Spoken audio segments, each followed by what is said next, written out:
With less than 2 weeks until the referendum on the voice to Parliament is decided, early voting has begun today. So as Aussies start hitting the polls, how are the campaigns heating up? Everyone has one vote in this referendum. The polls have opened across the Northern Territory, Tasmania, Victoria and Western Australia. The rest of the country, enjoying a public holiday today, can cast their ballots from tomorrow. It's a huge undertaking across some of Australia's most remote communities. And as the ballot boxes rolled out, the yes and no campaigns rolled on. We don't want the status quo. We want to see our first Australians recognised. I don't believe this is the way to achieve closing the gap. If it was about constitutional recognition, we're in. But unfortunately, he's taken a different path. With time ticking, no campaigner Warren Mundine's daughter today spoke out against her father's position. For me, the voice to Parliament is so important. It's something for my future and for my daughter's future and for the future of all First Nations people. That's what the referendum and this Uluru Statement is all about. The symbolic declaration of war against modern Australia. When you see your dad encouraging your cousin Anthony Mundine to fight Yes advocate Thomas Mayo, and then your father describing the Uluru Statement as a declaration of war, how does that make you feel? I feel the No campaign has really pushed that the voice will be divisive, and I think language like that comes from a place of violence, how is that not divisive? Both sides racing to persuade the roughly 17% of undecided voters.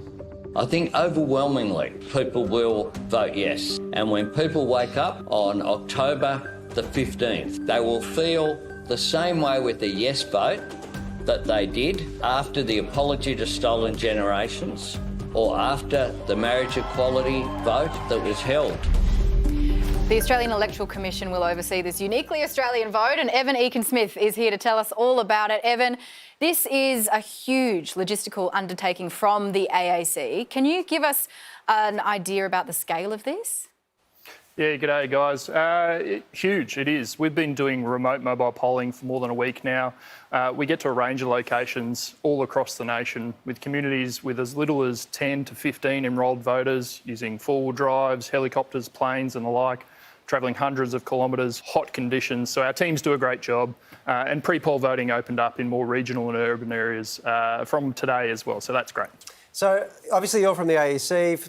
So people are clear, you're like the umpire. We don't expect you to weigh in on the outcome or the politics or the policy or any of the debate. But as far as what you're seeing goes, how does the engagement that you're seeing from voters compare in a situation like a referendum to a normal election? Very similar. However, enrolment's never been better than before. So 97.7% of eligible electors are enrolled to vote. It's a record high. So it's got the best democratic base for participation that any electoral event has ever had, which is fabulous. We had about 100,000 odd votes at pre-poll centres in the jurisdictions that it was open today, which is great. 1.6 million odd postal vote applications have gone through, hundreds of thousands of public inquiries. So a lot of engagement there, people wanting to know how to participate in the referendum. Hey, Evan, if it's 97 point something, what would it normally be?